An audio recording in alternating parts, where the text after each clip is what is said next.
करने जा रहे हैं the shortcut formula of atom. Shortcut formula of atom. ये नीट के पॉइंट ऑफ व्यू से मैं सारे के सारे फॉर्मूलाज और इम्पॉर्टेंट पॉइंट्स तुम्हें बताऊंगा, जिससे तुम सारे के सारे क्वेश्चन आराम से सॉल्व कर पाओगे। इन फॉर्मूलाज को एक दो बार रिवाइज करो, क्योंकि नीट में जो भी क्वेश्चन आएगा वो फॉर्मूला बेस्ड होगा, जहाँ कंसेप्ट बेस्ड क्वेश्चन होगा। ज़्यादा डिफिकल्ट क्वेश्चन नहीं आता, मगर प्रॉब्लम ये है कि उधर फॉर्मूला ही भूल जाते हैं। तो मैं आपको शॉर्टकट फॉर्मूलाज बताऊंगा हर क्वेश्चन को सॉल्व करने के लिए, और फिर सेकंड वीडियो डालूंगा जिसमें मैं कुछ क्वेश्चन सॉल्व भी करके आपको बताऊंगा। हर एक कॉन्सेप्ट के एक दो क्वेश्चन सॉल्व करके बताऊंगा। चलो स्टार्ट करते हैं। जो एटम के बारे में सबसे पहले जो हमें पता था क्या था, atom is the smallest particle. Atom is the smallest particle. हम मानते थे कि एटम को हम फर्दर डिवाइड नहीं कर सकते, मगर 1897 में जे थॉमसन जी ने एक एक्सपेरिमेंट किया जिसको कैथोड रे एक्सपेरिमेंट बोलते थे।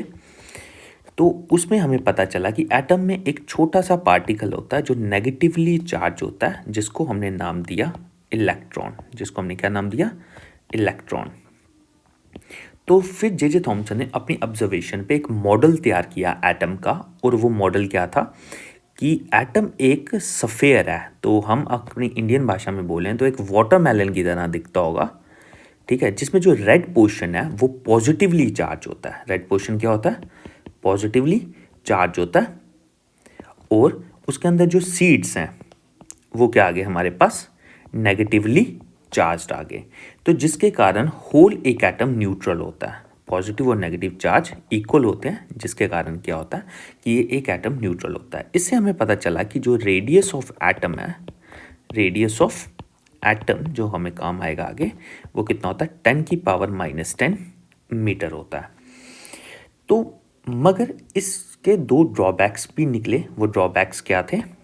पहला ड्रॉबैक ये था कि हम इस मॉडल के बेसिस पे स्पेक्ट्रम को एक्सप्लेन नहीं कर पाए। स्पेक्ट्रम ऑफ एन एटम को एक्सप्लेन नहीं कर पाए। Spectrum of atom cannot be explained by this model. Cannot be explained by this model. वो हम एक्सप्लेन नहीं कर पाए। और सेकंड चीज़ ये थी कि रदरफोर्ड अल्फा स्कैटरिंग एक्सपेरिमेंट को भी हम एक्सप्लेन नहीं कर पाए। रदरफोर्ड अल्फा स्कैटरिंग एक्सपेरिमेंट को भी हम इस मॉडल से एक्सप्लेन नहीं कर पाए। cannot be explained by this model. Cannot be explained by this model. फिर रदरफोर्ड जी ने जो एक्सपेरिमेंट किया था उसको थोड़ा डिस्कस कर लेते हैं। उसमें क्या था कि एक इधर बॉक्स था, ठीक है, लेड का, और उसके अंदर एक रेडियो एक्टिव सब्सटेंस रखा था, पोलोनियम, जिसमें से क्या निकल रहे थे? अल्फा पार्टिकल्स निकल रहे थे। हम सबको ये एक्सपेरिमेंट बचपन से ही पता है, 9th क्लास में हमने सबसे पहले किया था। अल्फा पार्टिकल्स निकले थे और भी बड़ा सेटअप था, मैं आपको बेसिक दे रहा हूँ। उसके आगे उन्होंने गोल्ड की फॉइल लगा दी और इसको इंक्लोज कर दिया एक ग्लास कंटेनर में, जिसके अंदर जिंक सल्फाइड लगा दिया ताकि देखा जाए कि अल्फा पार्टिकल कहाँ जा रहे हैं।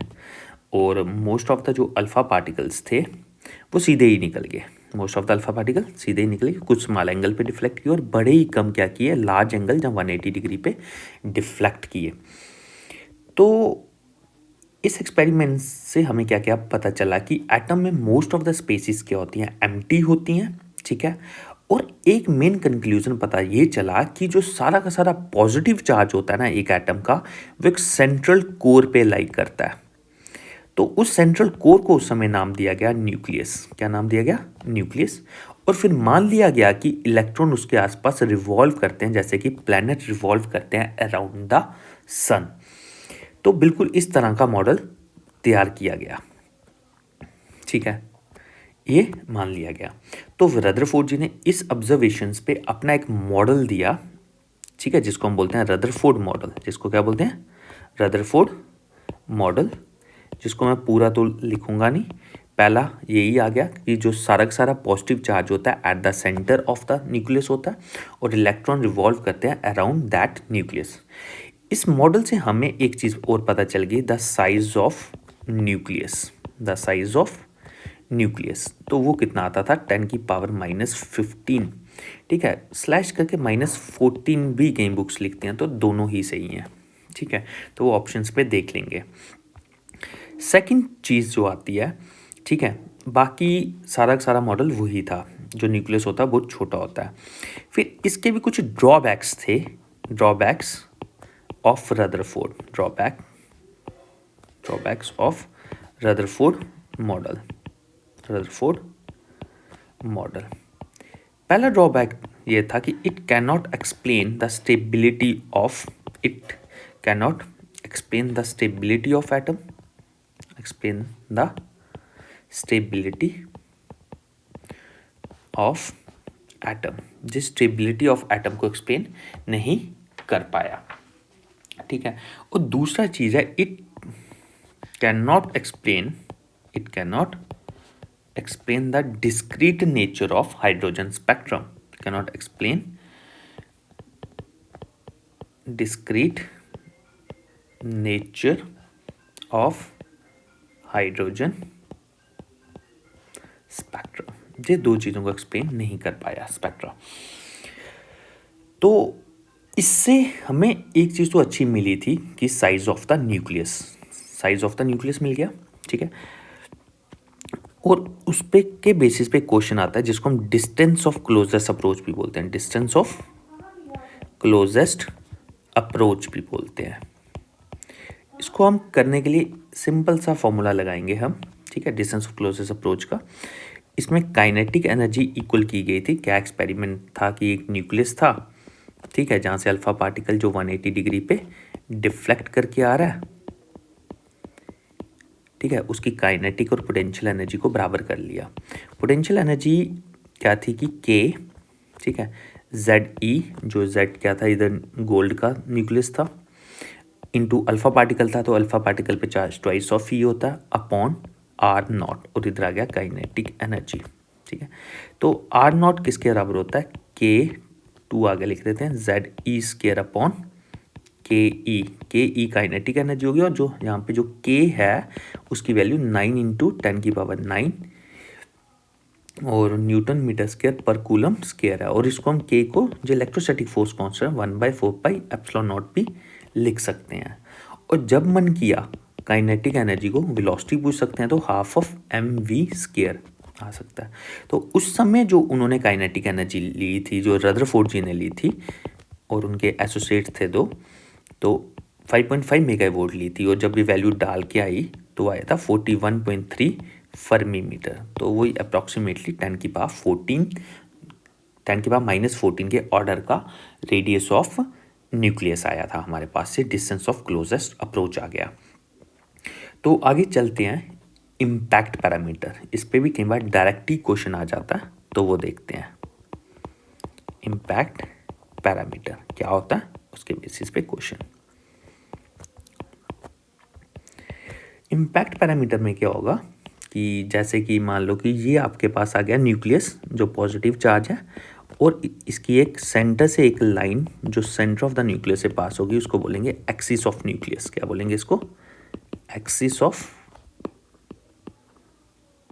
न्यूक्लियस। और इधर से क्या आया हमारे पास, अल्फा पार्टिकल आया, और जितनी पास से जाएगा उतना डिफ्लेक्ट हो जाएगा, जिसकी डिफ्लेक्शन आ गई थीटा। तो जो इन दोनों के बीच का परपेंडिकुलर डिस्टेंस है उसको बोलते हैं इम्पैक्ट पैरामीटर, और इम्पैक्ट पैरामीटर को बी से डिनोट करते हैं। The perpendicular distance between the axis of nucleus and the velocity vector of alpha particle is called impact parameter. और हम चलेंगे कि जो डिफ्लेक्शन होती है वो इन्वर्सली प्रोपोर्शनल होती है, जो डिफ्लेक्शन होगा थीटा वो इन्वर्सली प्रोपोर्शनल होगा किसके, इम्पैक्ट पैरामीटर के, इम्पैक्ट पैरामीटर के। और अगर तुम्हारा इफ इम्पैक्ट पैरामीटर 0 डिग्री हो जाता है तो वो इन्फिनिटी नहीं बनेगा, ये याद रखना। डिफ्लेक्शन कितनी हो जाएगी, 180 डिग्री। ये डायरेक्ट क्वेश्चन पूछा जाता है।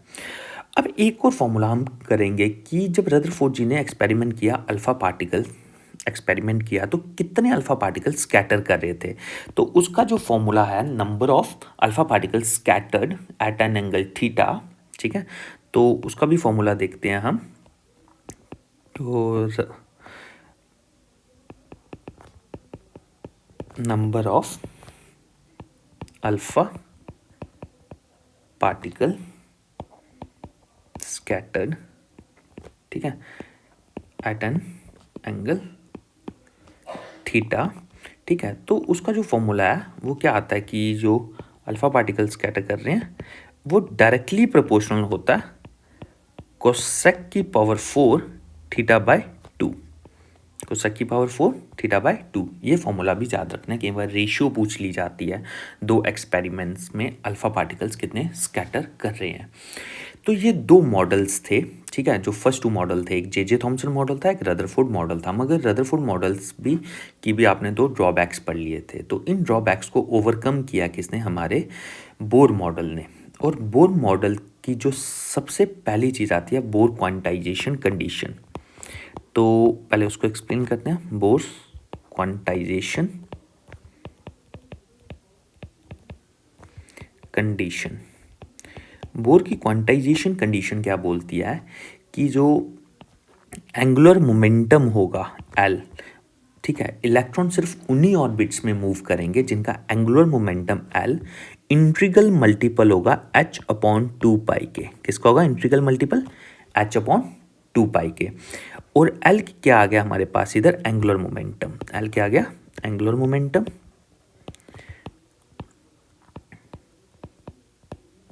और L को जब मन किया हम mvr भी लिख सकते हैं, तो इसको याद रखना प्लीज। और इधर H तो आपको पता है क्या होता है? प्लैंक्स कांस्टेंट, प्लैंक्स कांस्टेंट होता है, ठीक है। इसी कंडीशन को तोड़ मरोड़ के और भी बोला जाता है कि जो 2πr होता है वो n लैम्डा के बराबर होता है। ऐसा भी लिख सकते हैं। ऐसा भी लिख सकते हैं कि द सर्कमफ्रेंस ऑफ ऑर्बिट, क्योंकि 2πr आपको पता है सर्कमफ्रेंस होता है सर्कल का, द सर्कमफ्रेंस ऑफ ऑर्बिट, क्योंकि सर्कुलर ऑर्बिट ली थी बोर जी ने, तो वो n लैम्डा के बराबर होता है। तो इस तीनों के बेसिस पे भी क्वेश्चन आएगा, तो डायरेक्ट ही पूछा जाएगा, ठीक है।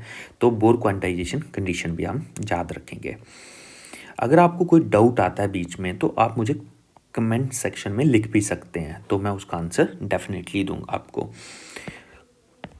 ठीक है। फिर आता है बोर का मॉडल, ठीक है। बोर के मॉडल में क्या था? Bohr's model of atom. पहला पोस्टुलेट सेम ही था कि जो पॉजिटिव चार्ज होगा at the centre of the atom होगा और इलेक्ट्रॉन रिवॉल्व करेंगे अराउंड दैट न्यूक्लियस, ठीक है, जैसे कि प्लैनेट रिवॉल्व करते हैं अराउंड द सन।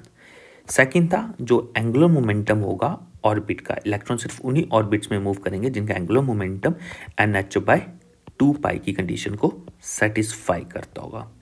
तीसरा, जब इलेक्ट्रॉन इन ऑर्बिट्स में मूव करेंगे वो कोई भी एनर्जी को रेडिएट नहीं करेंगे और इन ऑर्बिट्स को हम स्टेशनरी ऑर्बिट्स बोलेंगे, ठीक है।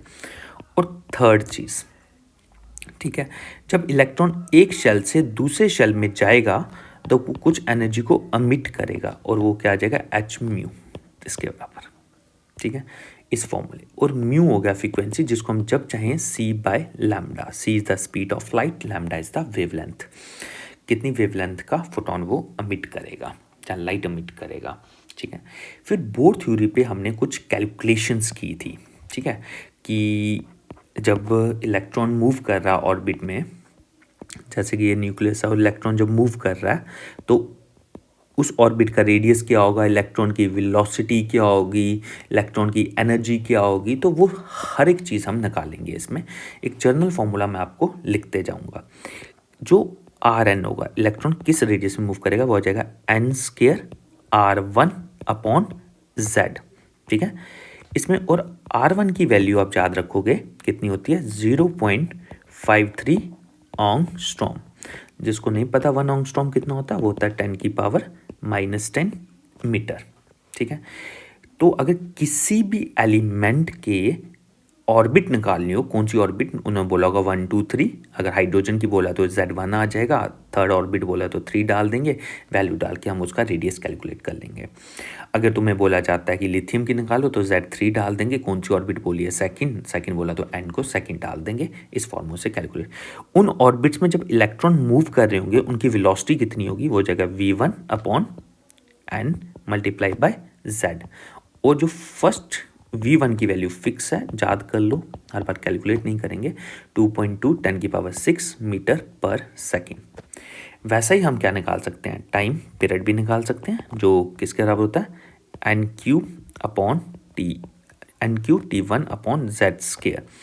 और T1 की जो वैल्यू होती है वो होती है 1.52 इंटू 10⁻16 सेकेंड होती है।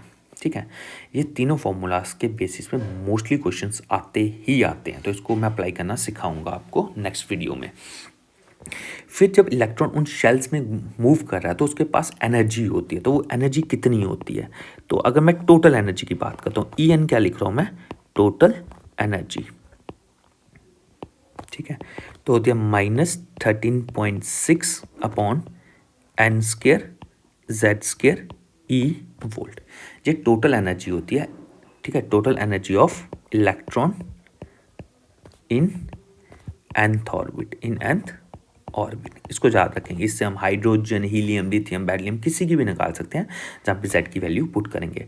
फॉर हाइड्रोजन हम है ना फर्स्ट 5 की याद भी रखेंगे, क्योंकि उसके बेसिस पे डायरेक्ट क्वेश्चन आ जाता है। फॉर हाइड्रोजन हमें पता है Z1 होता है, और उसकी फर्स्ट 5 शेल की याद रखेंगे। पहला होता है -13.6 E वोल्ट, दूसरा हमारे पास होता है -3.4 E वोल्ट, तीसरा हमारे पास होता है -1.51 E वोल्ट, चौथा हमारे पास होता है 0.54 E वोल्ट, और जो पांचवा होता है हमारे पास दैट इज चौथा होता है 85 E वोल्ट, इसको काट रहा हूँ, 0.85 E वोल्ट -0. और पांचवा होता है 0.54 E वोल्ट के बराबर होता है। ठीक है, ये फर्स्ट आ गया। अगर हमें निकालनी हो the kinetic energy of electron in nth orbit, तो इसके बेसिस पे क्वेश्चन आते हैं, तो याद रखना जो काइनेटिक एनर्जी होती है वो होती है हमारे पास kZe²/2/r। और अगर हमें पोटेंशियल एनर्जी निकालनी हो PE of electron in nth orbit,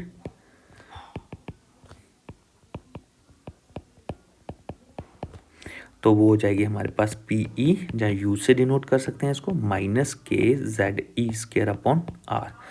और टोटल एनर्जी का एक और फॉर्मूला लिख लेते हैं इनकी टर्म्स में, इन दोनों को ऐड करके जो आएगा, total energy of electron in nth orbit, जो किसके बराबर हो जाएगा, EN, जो मान लो आप -kZe²/2/r।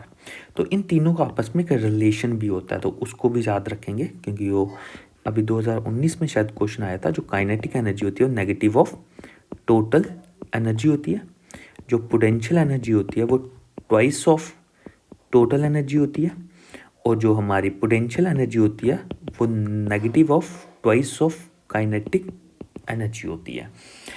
ये हमारे पास एनर्जीज आ गई इलेक्ट्रॉन्स की इन द nth ऑर्बिट। ठीक है, इसके बाद हम करने जा रहे हैं रिकबर्ग्स फॉर्मूला, जो भी काफ़ी ज़्यादा इम्पोर्टेंट है। तो रिकबर्ग्स फॉर्मूला,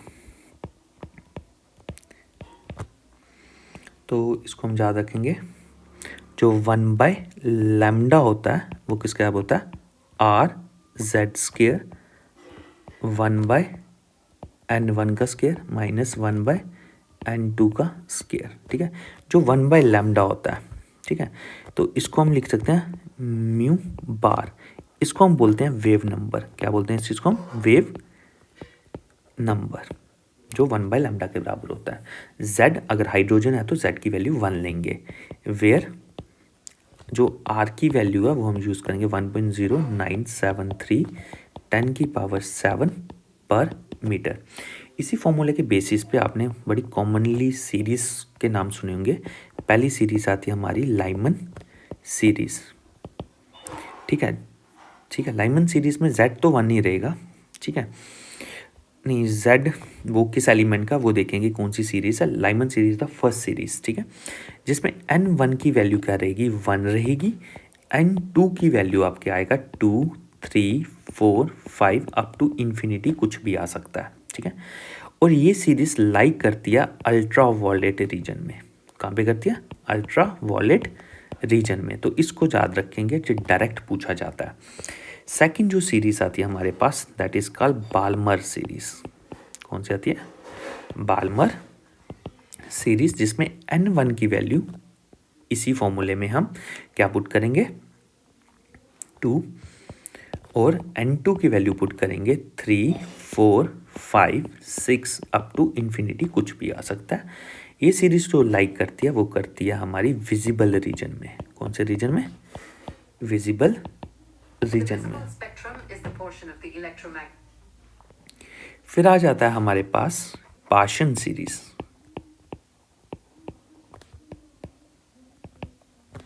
जिसमें आ जाएगा n1 कितना आ जाता है हमारे पास 3, n2 आ जाएगा हमारे पास 4, 5, 6, 7 अप टू इन्फिनिटी आ गया। और ये सीरीज हमारी लाइक करती है हमारी इंफ्रारेड रीजन में, इंफ्रारेड रीजन में।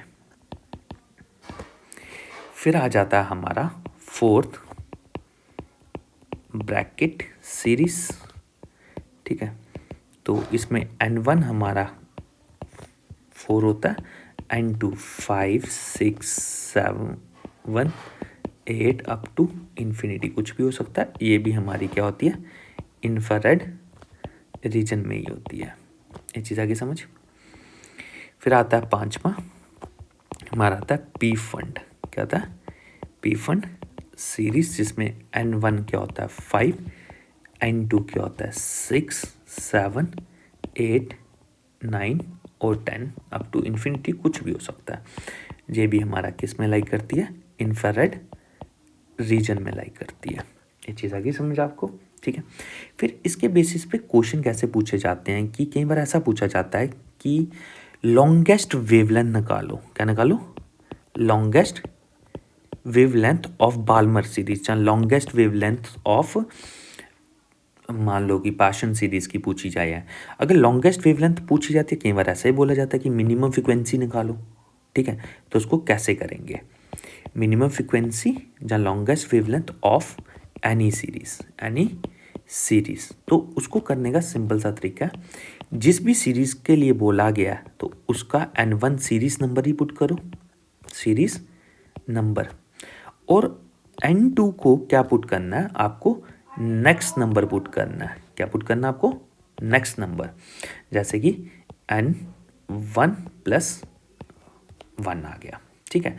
जो आपको लॉन्गेस्ट वेवलेंथ के लिए करना है। अगर वो आपको पूछा जाता है कि शॉर्टेस्ट वेवलेंथ निकालो, क्या निकालो, शॉर्टेस्ट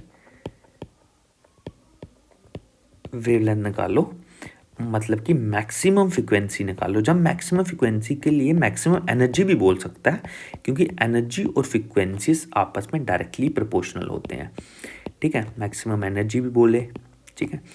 तो इसमें n1 को पुट तो सीरीज नंबर ही करना है, n1 को पुट करना है सीरीज नंबर, और n2 को पुट करना है हमें इन्फिनिटी। क्या पुट करना है, इन्फिनिटी, ठीक है। ये आ गया हमारे पास, ठीक है। तो ऐसा भी पूछा जाता है कि तो H alpha line is emitted by the series, H alpha line is emitted by the series, emitted by the series, by any series, by any लिख देते हैं इधर, एनी सीरीज, ठीक है। तो उस केस में भी किसी भी सीरीज का तो जो n1 होगा हमारा वो हम पुट कर देंगे सीरीज नंबर ही। और अगर एच अल्फा लाइन बोली है तो n1 + 1 पुट करेंगे हम, नेक्स्ट नंबर पुट करेंगे। कौन सा नंबर पुट करेंगे, नेक्स्ट नंबर। अगर उन्होंने बोला है कि बीटा लाइन निकालो, beta line emitted by any series, तो हम n1 को क्या पुट करेंगे, सीरीज नंबर ही पुट करेंगे, और n2 को पुट करेंगे n1 + 2। और अगर उन्होंने बोला H गामा लाइन निकालो, तो क्या पुट कर देंगे हम N1 को हम पुट कर देंगे सीरीज नंबर ही, और N2 को पुट कर देंगे N1+3। तो ये चीज़ आ गया। तो अल्फ़ा बीटा गामा, और इसका भी लास्ट एक फॉर्मूला रह गया। ठीक है, लास्ट फॉर्मूला जो आ गया इसका, तो वो आ गया number of spectral lines. Number of spectral lines अगर पूछी जाती हैं, स्पेक्ट्रल लाइंस, तो वो आ जाएगा हमारे पास फॉर्मूला n-1/2। ठीक है, तो यही मोस्टली यही फॉर्मूलाज हैं हमारे जो एटम चैप्टर में हैं कुछ। ठीक है, तो इसकी मैं PDF भी डाल दूंगा, आप डाउनलोड कर लेना लिंक से। और अगर आपको कोई क्वेश्चन पूछना हो वो आप मेरे से पूछ सकते हैं कमेंट सेक्शन में, होपफुली मैं उसका आंसर दूंगा आपको। तो अगर आप इसको अच्छे से कर लें, एक बार उतार लें इसको साथ साथ में ही, और इसको कर लें, तो डेफिनेटली एटम चैप्टर से जो क्वेश्चन नीट में आएगा वो इन्हीं फॉर्मूला से रिलेटेड आएगा। नेक्स्ट वीडियो में इसके कुछ 30-40 क्वेश्चन जितने मेरे से हो पाएंगे मैं वो करवा के अपलोड कर दूंगा। प्लीज़ चैनल को सब्सक्राइब करें ऐसी ही ज़्यादा वीडियोज़ के लिए। Thank you very much.